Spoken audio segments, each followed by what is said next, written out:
وہ لوگ جو عمومی اعتبار سے اس کو منع کرتے ہیں، جو کہتے ہیں کہ ناجائز ہے، نہیں ہوتی، انہی کے ایک بہت بڑے عالم،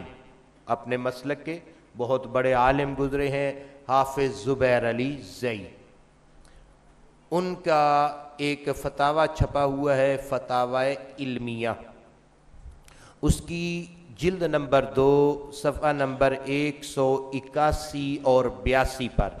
ان سے سوال ہوا کہ کیا بھینس کی قربانی جائز ہے؟ تو حافظ زبیر علی زئی نے جو جواب دیا وہ یہ تھا کہ اونٹ، گائے، بھیڑ اور بکری کی قربانی کتاب و سنت سے ثابت ہے، اور یہ بات بالکل صحیح ہے کہ بھینس گائے کی ایک قسم ہے۔ بھینس کیا ہے؟ گائے کی ایک قسم ہے، اور اس کے قسم ہونے پر کیا ہے؟ حافظ زبیر علی زئی نے لکھا کہ اس پر ائمہ اسلام کا اجماع ہے کہ بھینس جو ہے یہ گائے کی قسم میں سے ہے، اور آگے امام ابن المنذر کی الاجماع سے ذکر کیا کہ اور اس بات پر اجماع ہے کہ بھینسوں کا وہی حکم ہے جو گائیوں کا ہے۔ پھر آگے لکھا ابن قدامہ حنبلی سے کہ اس مسئلہ میں ہمارے علم کے مطابق کسی کو اختلاف، یعنی یہ کہ یہ گائے کے حکم میں ہے، اس میں کسی کو اختلاف نہیں ہے۔ اور اللہ رب العالمین نے جو قرآن مجید کے اندر فرمایا ثمانیۃ ازواج من الضأن اثنین ومن المعز اثنین، اس آیہ کریمہ کی تفسیر کے اندر ابو زہرہ نے کہا کہ اللہ رب العالمین نے سورہ انعام میں اس کو جس کو بیان فرمایا ہے کہ وہ 8 جوڑے ہیں، وہ کون سے ہیں؟ انہوں نے کہا کہ وہ 8 جوڑے جو ہیں ان میں بھیڑ کے 2 جوڑے مادہ اور نر اور مادہ، بکری کے 2 جوڑے نر اور مادہ، اونٹ کے 2 جوڑے نر اور مادہ، اور آگے ان کے جو لفظ ہیں کہ وَمِنَ الْبَقَرِ اثْنَيْنِ، کہ گائے کے 2 جوڑے کون سے ہیں؟ وہاں وہ کہتے ہیں کہ بیل، سانڈ، گائے اور بھینس، یعنی یہاں انہوں نے بھینس کو بھی اس کے اندر، کیوں؟ اس لیے کہ یہ کیونکہ حکم گائے کے اندر ہے لہذا اس کو بھی اس میں شامل کیا جائے گا۔ اور اسی طریقے حضرت سیدنا علی المرتضی رضی اللہ تعالی عنہ سے جو روایت بیان کی ہے امام دیلمی علیہ رحمہ نے، اس کے اندر بھی ہے کہ بھینس کے اندر 7 لوگ شریک ہو جائیں تو اس کی قربانی کفایت، اگر جائز نہ ہوتی تو 7 کا اس میں شامل ہونا کیسے کفایت کر سکتا تھا۔ اور اسی طریقے مانعین جو معترضین ہیں جو کہتے ہیں کہ جائز نہیں ہے، ان کے بہت بڑے ایک عالم ہوئے ہیں سید نذیر احمد دہلوی، ان کا ہے فتاوی نذیریہ، فتاوی نذیریہ کی جلد نمبر 3 کے اندر انہوں نے اس کا جواب دیا۔ تو یعنی وہ قربانی کا مسئلہ بیان کرتے ہوئے عمریں ذکر کرتے ہیں کہ کتنی عمر ہونی چاہیے، بکری کی عمر بیان کی تو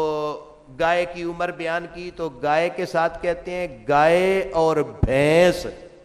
ان کی عمر، یعنی 7 بھینس کو بھی شامل کیا۔ اگر جائز نہیں تھی تو بھینس کو وہاں شامل کیسے کیا جا سکتا تھا؟ پھر اسی طریقے سے جو ہے وہ فتاوی ستاریہ ہے، فتاوی ستاریہ کے اندر بھی اس کے بارے میں سوال ہوا کہ کیا بھینس کی قربانی جائز ہے؟ تو کہا ہاں بھینس کی قربانی جائز ہے۔ چلو یہ لوگ بہت بعد کے ہیں، امام احمد بن حنبل سے اور امام اسحاق بن راہوے حدیث کے بہت بڑے ائمہ میں سے ہیں، آپ سے سوال ہوا مسائل امام احمد بن حنبل کے اندر اور اسحاق بن راہوے کے اندر، جلد نمبر 8 صفحہ نمبر 4047، سوال کا نمبر ہے 2865۔ آپ سے سوال ہوا، یعنی کوسج کہتے ہیں جو سوال کرنے والے ہیں، وہ کہتے ہیں کہ میں نے سوال کیا کہ بھینس 7 آدمیوں کی طرف سے کفایت کرتی ہے